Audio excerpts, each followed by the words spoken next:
So what do you do for gender affirmation?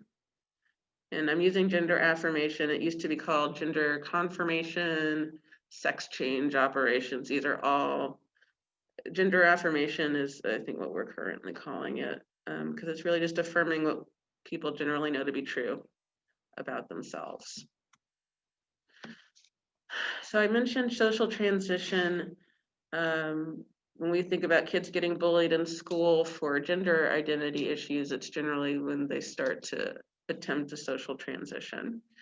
And what that is an adoption of cross or other gender role in all situations, including name change and use of opposite or other pronouns. So dressing in expressing your gender that is consistent with an opposite or other gender role. Although, as you can certainly guess, based on what I talked about earlier, you don't have to do that either. It's more that you are, I guess what people have said is you're out to people about how you identify in terms of your gender identity. Your gender expression doesn't necessarily have to change. What are some psychosocial interventions once you've got a kiddo who wants to socially transition? And even if you have an adult who wants to socially transition, or they're ready to do that. So in terms of things we can do before we get to more technically medical interventions, reduce gender dysphoria through cognitive and behavioral strategies. So therapy. Redirecting the child to neutral gender expression while enhancing adaptive ego strengths. So rather than insisting we're going to go 100% all the way, why don't we see where, we'll do this slowly. That can be frustrating for some kids who want things to be different tomorrow. But the recommendation is not necessarily to jump the gun and to kind of see where things lie.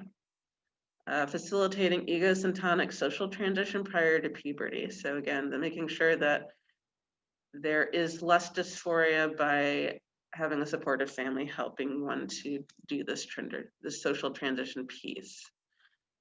Facilitating parental acceptance and assist parents with understanding and developing tolerance, if not acceptance and sort of joy of the ambiguity of the child's trajectory. So that goes back to that figure about persistence and desistance. So helping parents understand that if in your prepubertal child, the trajectory tends to be this. So the majority of kids are not going to continue with gender dysphoria and sort of an alternate gender identity from their sex assigned at birth. But they may. It happens in a quarter of these kids. And again, educating the school to support the child and minimize victimization and bullying. And so much of that is going to be through education.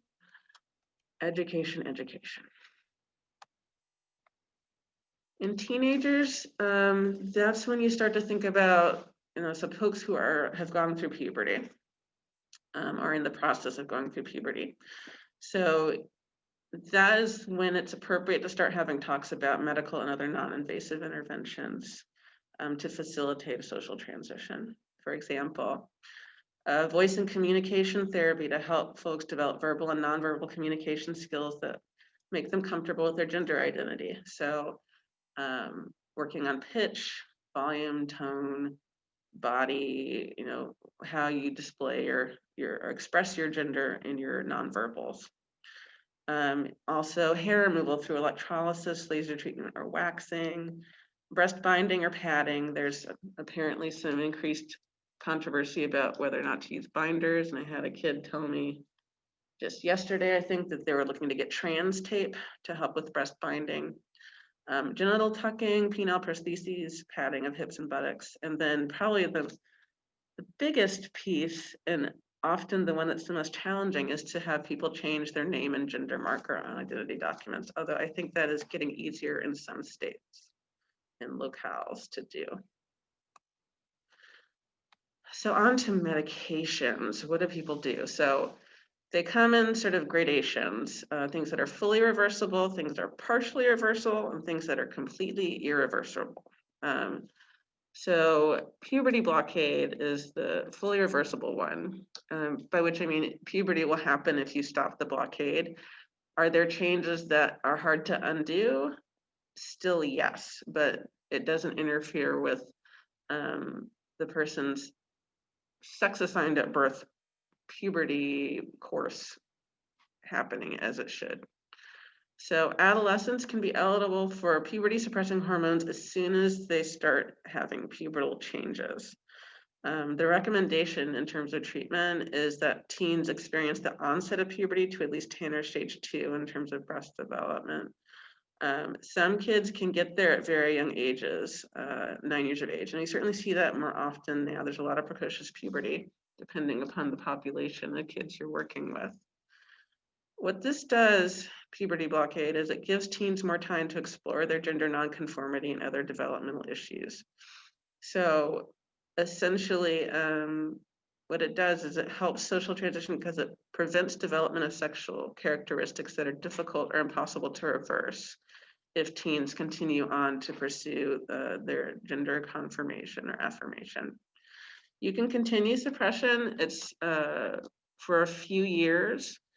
And at the point where the decision is made to either discontinue hormone therapy or to transition to a feminizing or masculinizing hormone regimen, you stop the blockade. It does not inevitably lead to social transition or to gender affirmation. It really is just a pause. So how do you do it? There are gonadotropin releasing hormone analogs that block estrogen and testosterone, and they will delay physical changes of puberty. Medroxyprogesterone can also be used, spironolactone, which decreases effects of androgens. And then there are continuous oral contraceptives to suppress periods. One of the most common ones that I'm aware of people using is Lupron. People can get a Lupron implant. You can also do injections, and that essentially blocks all of these effects. So, as I mentioned earlier, so neither puberty suppression nor allowing puberty to happen is a neutral act in terms of social transition and gender affirmation. Functioning later in life can be compromised by developing irreversible secondary sexual characteristics during puberty and by years experiencing intense gender dysphoria because of that development. On the other hand, there are real concerns about negative physical side effects of blocking gonadotropins, particularly on bone development and height. If you're blocking estrogen, it's bone development, height is going to be testosterone, so you can lose some height. This is why kids who are getting Lupron, for example, will need to have DEXA scans and things like that on the regular. So what's partially reversible? So that would be cross-gender hormone therapy. So many, but not all, and I think that's also critical, that not everybody does this or gets to this point or wants to go to this point. Many, but not all gender dysphoric teens have a strong wish for hormones and surgery, and they may be eligible to begin feminizing or masculinizing hormone therapy. It is preferable with parental consent. It depends on the country. In many countries, primarily again, sort of like the Netherlands, Denmark, Scandinavia, 16-year-olds are legal adults for medical decision-making, and they don't need parental consent to start hormone treatment. In the US, I believe they do. Pretty much all over the town, I think. But I'd have to look and specifically kind of figure that out. So someone, if that's the case, that you have a teenager who wants to start hormone treatment, it would be it's helpful to kind of help them navigate the legal issues too. Now, some hormone-induced changes may need reconstructive surgery to reverse the effect. So if they're on estrogen therapy, gynecomastia may require reconstruction. Some changes are not reversible. So if you are assigned female at birth and identify as transgender male, testosterone can cause deepening of the voice that is not reversible. Now, how much is too much? How much is enough? You know, how do you define it? Some people will seek maximum feminization, masculinization, and others experience relief of their dysphoria with a more androgynous presentation. So minimizing their existing secondary sexual characteristics is enough that they no longer feel that their body is a mismatch of the inside and the outside. That's what they need. And some people have a need to push it as far as it can go. And those are both fine. So what happens? So in patients who are assigned female at birth with testosterone, deepened voice, there's variable clitoral enlargement, growth in facial body hair, cessation of their menses, atrophy of breast tissue, increased libido, decreased percentage of body fat compared to muscle mass. In assigned male at birth patients with estrogen therapy, they get variable amounts of breast growth, decreased libido and erections, decreased testicular size, and increased percentage of body fat compared to muscle mass.